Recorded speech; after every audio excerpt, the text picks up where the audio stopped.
Kabanata 1740.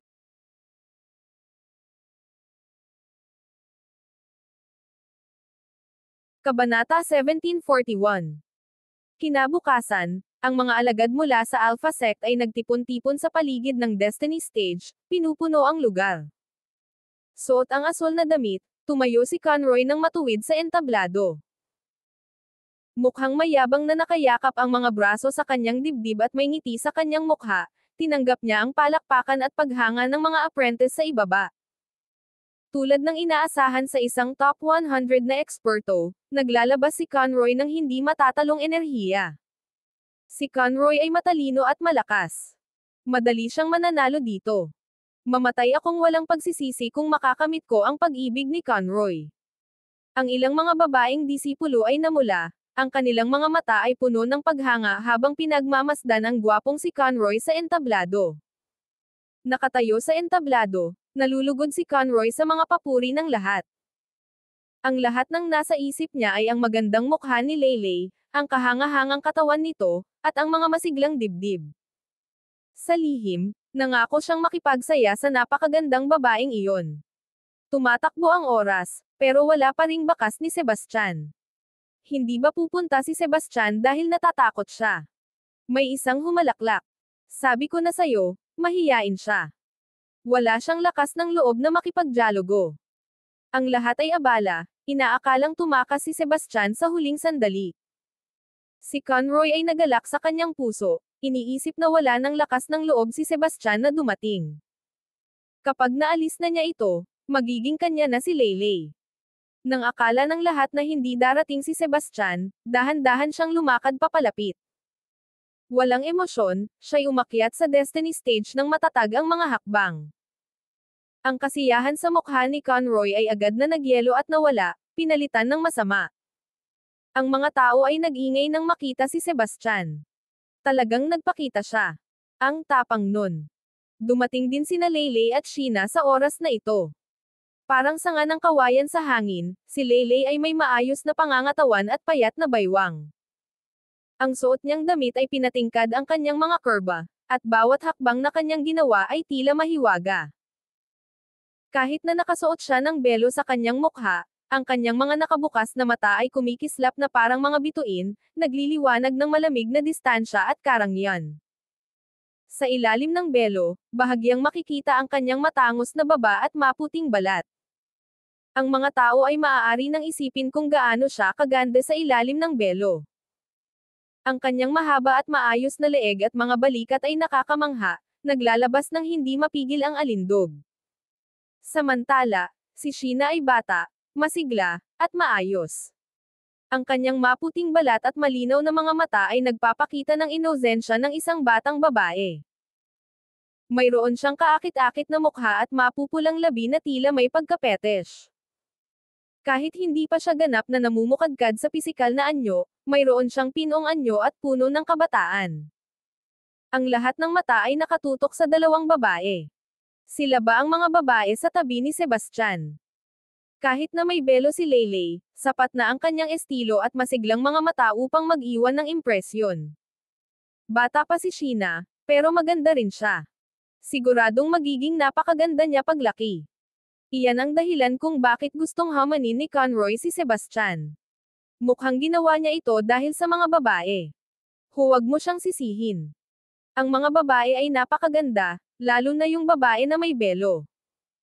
Ang pagtingin lang sa kanyang mga mata ay nagpapabilis ng tibok ng puso ko. Kabanata 1742. Ang pagkakaroon ng mga ganitong kagagandang babae sa kanyang tabi ay nagiging sanhi ng selos, at tanging isang karapat-dapat na lalaki lamang ang karapat-dapat sa mga ganitong kagagandang babae, sabi ng isa sa mga tao sa karamihan. Umungol si Conroy nang walang pakialam at sinabi ng may pang-aasar, hindi ko inasahan na ang isang ignorante tulad mo ay magkakaroon ng lakas ng loob na magpakita. Matapang ka, pero sayang naman at napakabobo mo. Ang mga mata ni Sebastian ay malamig na malamig habang sumagot siya ng may kumpiyansa, bakit hindi ko naman gagawin? Ngayon ang huling araw mo sa mundo. Isang masamang ngiti ang sumilong sa gilid ng mga labi ni Conroy, at dahan-dahan siyang sumagot, Bagaman ito ay isang duelo hanggang kamatayan, bigla akong nagkaroon ng ideya na magdagdag ng premyo sa duelo na ito. Nagtataka ako kung sapat ang tapang mo para sumang-ayon. Matalas ang mga mata ni Sebastian, at puno ng sigla ang kanyang boses. Anong premyo ang gusto mo? Sabihin mo. Malakas na tumawa si Conroy at sinabi ng may pang-aasar, kung mananalo ako, ililigtas ko ang buhay mo, pero ang dalawa mong babae ay magiging akin. Galit na galit, tinuro siya ni Sebastian at sinabihan, isa kang sadistikong halimaw. Ang mga babae ay hindi mga bagay na maaari mong ipagpalit ayon sa iyong gusto. Sila ay gawa sa laman at dugo at mga tao na may dignidad. Ang kasuklam-suklam mong ideya ay hindi mapapatawad. Ang boses ni Sebastian ay malakas at malinaw, umaabot sa paligid ng Destiny Stage ng matagal. Sa ilalim ng entablado, isang kakaibang liwanag ang kumikislap sa mga mata ng maraming babaeng alagad, at hindi nila maiwasang humanga sa kanya. May integridad si Sebastian, sinabihan si Conroy ng ganyan. Tama. Palagi kaming itinuturing na mga bagay ng mga lalaki. Tama ang sinabi ni Sebastian. Samantala, kumabog ang puso ni Leylay, at isang piraso ng damdamin ang bumalot sa kanyang mukha sa ilalim ng belo. Nang tumingin siya kay Sebastian, may hindi maipaliwanag na paghanga sa kanyang mga mata. Si Sheena ay namumula ng husto, nakatitig kay Sebastian na may paghanga habang mahigpit na nakapulupot ang kanyang mga kamao. Galit na galit, sumigaw si Conroy, anong karapatan mong pagsabihan ako? Ang lakas ng loob mo. Sumobra si Conroy sa kanyang napakabastos na kahilingan, bulong ng isang tao sa ilalim ng entablado. Siya, ibaba mo ang boses mo at huwag siyang marinig, mabilis na paalala ng isa sa kanila. Walang takot, sumagot si Sebastian, oo, tinatawag kitang kasuklam-suklam na dumi. Ngayon, kikilos ako para sa universo at tuturuan kita ng leksyon. Ang mukha ni Conroy ay nagngangalit, kinagat niya ang kanyang mga ngipin at sumigaw, tigilan mo na ang kalokohan. Kung may lakas ka ng loob, ipakita mo kung gaano ka kalakas. Pagkatapos magsalita, unang umatake si Conroy.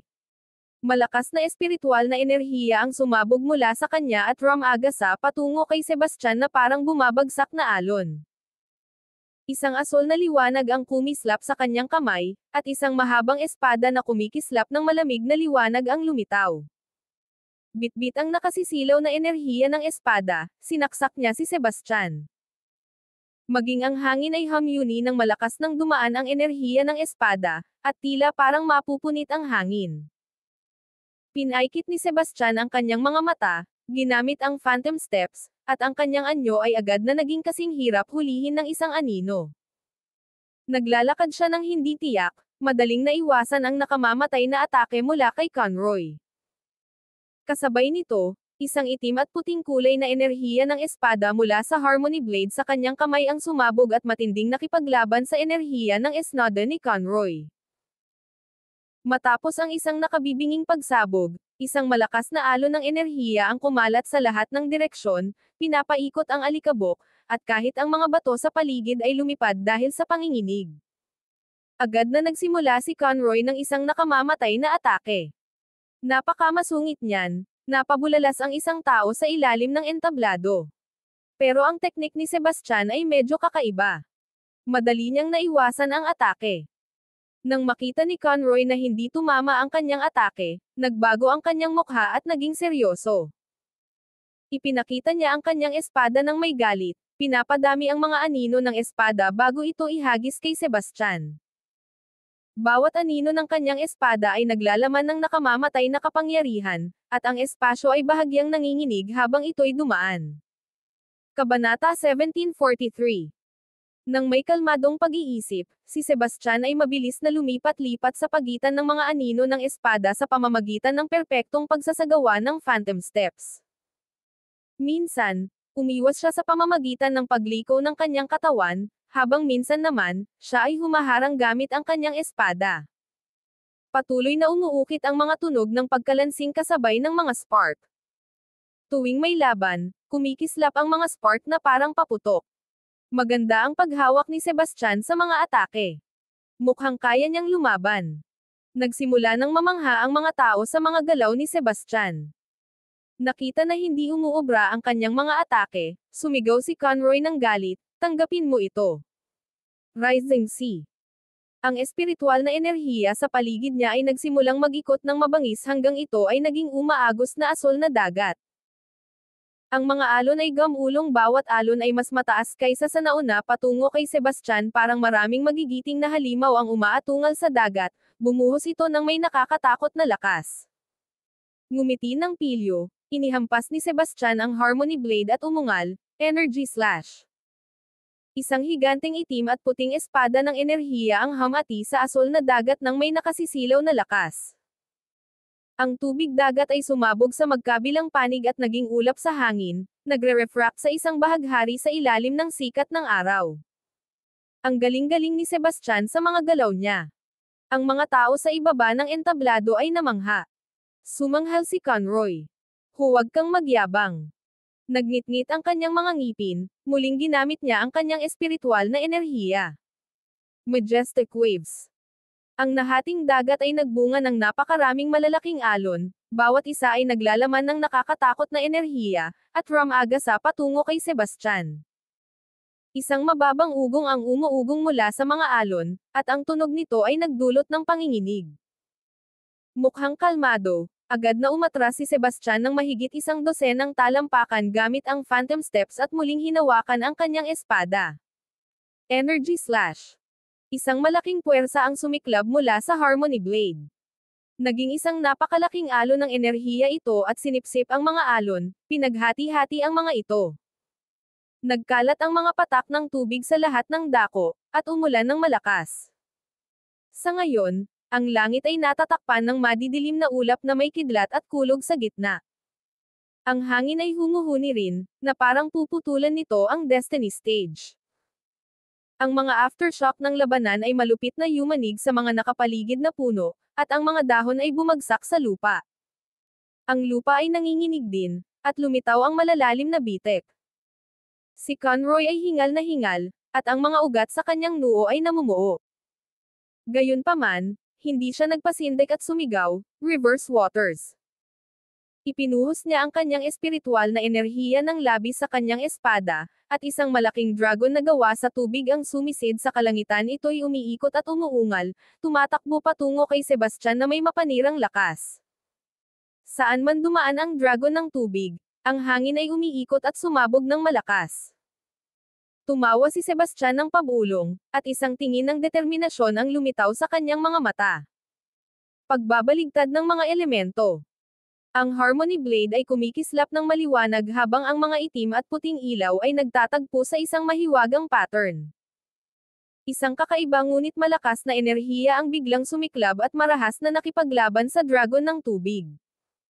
Mayroong isang napakalakas na pagsabog, at ang Destiny Stage ay lumindol ng malakas. Mga bato at alikabok ang lumipad, at ang malaking epekto ay tila nagpatigas pa sa hangin. Ang mga tao ay halos hindi makapagbukas ng kanilang mga mata mula sa nakakasilaw na liwanag, at ang matinding daloy ng enerhiya ay napilitang umatras ang mga tao sa paligid ng ilang hakbang. Ang laban na ito ay sobrang intense at nakakakilig. Ang mga manunood sa ilalim ng entablado ay nakatingin sa laban. Nagtataka ako kung kaya ni Sebastian ang huling suntok na iyon, sabi ng isa ng may kaba, pinipiga ang kanyang mga kamao. Sa gitna ng liwanag at alikabok, nakatayo si Sebastian ng tuwid ang likod, samantalang si Conroy ay mapatla, natutumba pa atras at nagsusuka ng dugo. Sebastian, hindi mo ako pwedeng patayin. Iwanan mo ang buhay ko. Pakiusap ni Conroy ng desperado, ang kanyang mga mata ay puno ng takot at kawalang pag-asa. Kabanata 1744. Gayunpaman, hindi nagpakita ng anumang emosyon si Sebastian. Ang kanyang mga mata ay kasing lamig ng yelo habang tinaga niya si Conroy gamit ang Harmony Blade. Noong sandaling yon, may sumigaw, "Tigil." Parang wala siyang narinig, hindi bumagal si Sebastian, at tumagos ang Harmony Sword sa puso ni Conroy. Nagtigilan si Conroy sa kanyang kinatatayuan.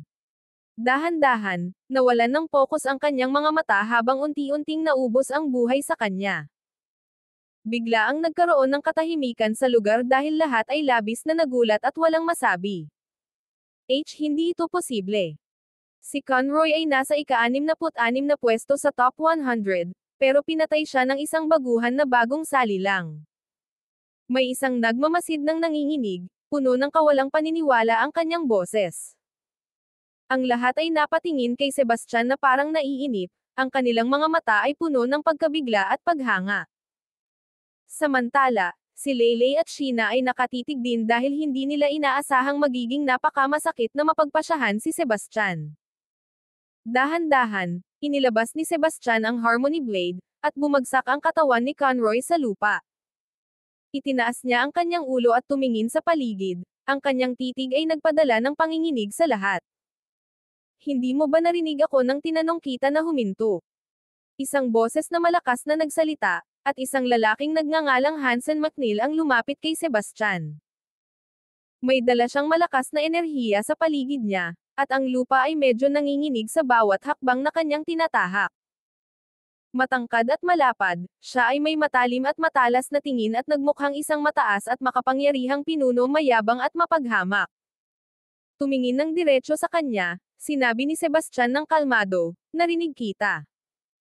Habang nakasimangot, sinabi ni Hansen na, "Kung ganon, bakit hindi ka huminto?" Nagtatawa, sumagot si Sebastian, "Ito ay isang duelo hanggang kamatayan, at maaari akong pumatay ayon sa aking nais. Hindi ka makikialam."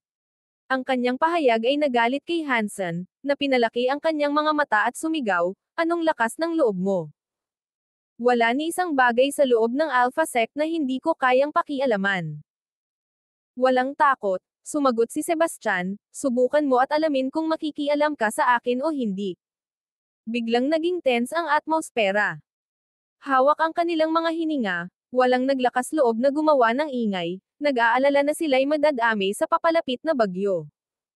Isang baguhan ang bamulong, "Sino itong mayabang na lalaking ito?" Ang taong katabi nila ay nagmadaling tinakpan ang kanyang bibig at sumagot sa mahinang boses, "Siya, hinaan mo ang boses mo. Siya ang pangatlong pinakamalakas na panlabas na alagad ng ating sekta, si Hansen McNeil. Wala kang ideya kung gaano siya kalakas, kaya siya mayabang. Narinig ko na nag-iisa niyang tinalo ang ilang mga eksperto sa kanyang antas.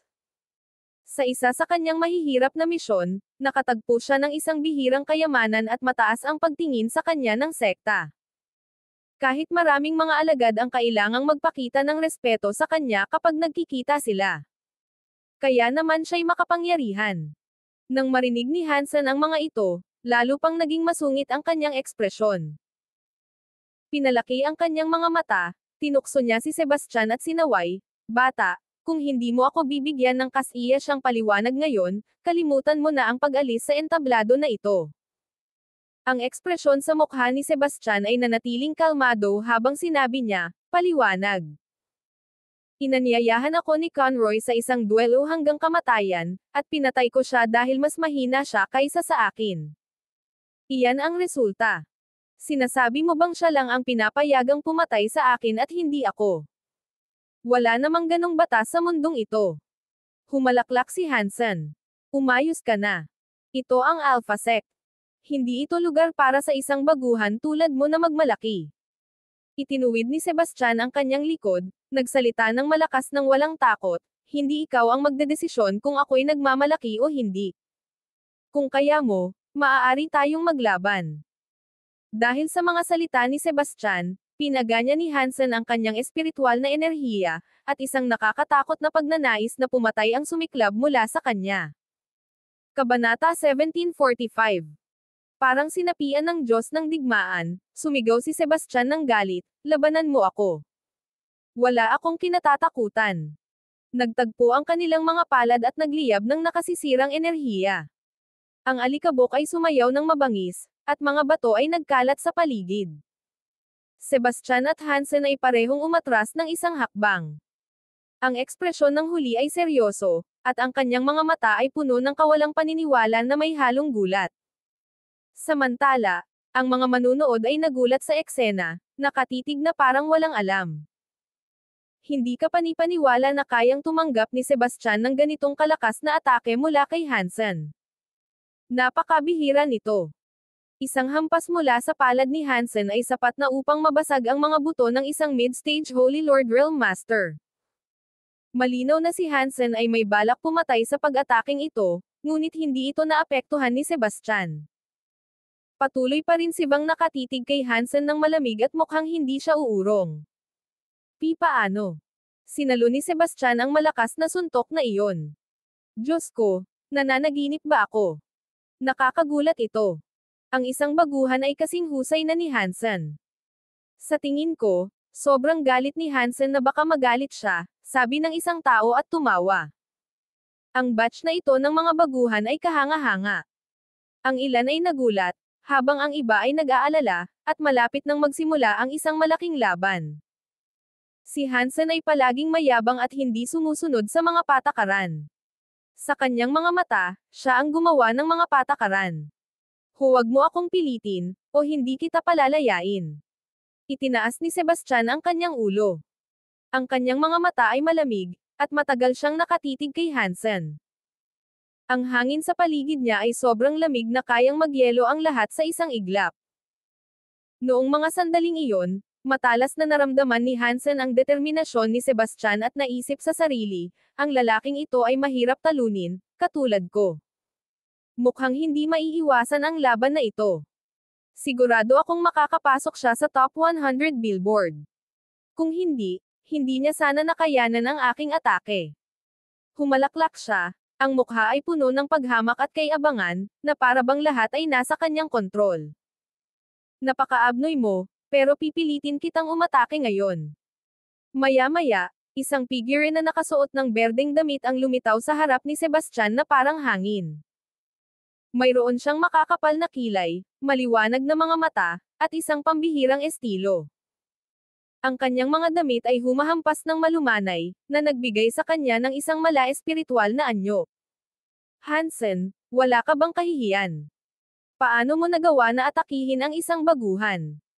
Lahat ng mga taon na ginugol mo sa sekta ay sayang.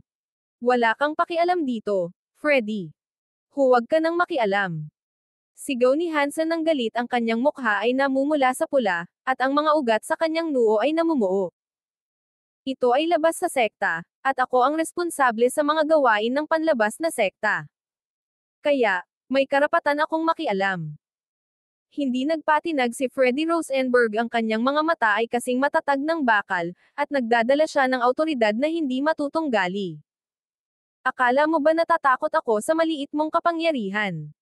Magdyal tayo kung may lakas ka ng loob. Kinagat ni Hansen ang kanyang mga ngipin, nag-crack ang kanyang mga knuckles at naging puti. Malapit nang buksan ang Nine Spheres Secret Realm.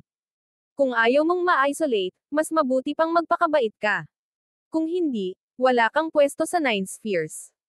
Ipinatong ni Freddy ang kanyang mga kamay sa likod, na may kalmadong ekspresyon dahil hawak na niya ang lahat. Anong karapatan mong banta-bantaan ako? Tinitigan siya ni Hansen na may malalaking mata, na para bang kaya niyang magbuga ng apoy ng galit mula rito. Alam mo ang tindi ng sitwasyon, mahinahong sabi ni Freddy, ngunit ang maliit na bakas ng hindi mapapasinungalingang awtoridad sa kanyang boses ay nagdulot ng takot sa iba na sumuway sa kanya. Isinasaalang-alang ni Hansen na ang Nine Spheres ay bukas lamang minsan sa isang siglo. Kung siya ay na-isolate at hindi ito nakuha dahil sa kanyang kawalang ingat, mas marami siyang mawawala kaysa makakamit. Kaya't kinailangan niyang pigilin ang kanyang galit at surnoko muna.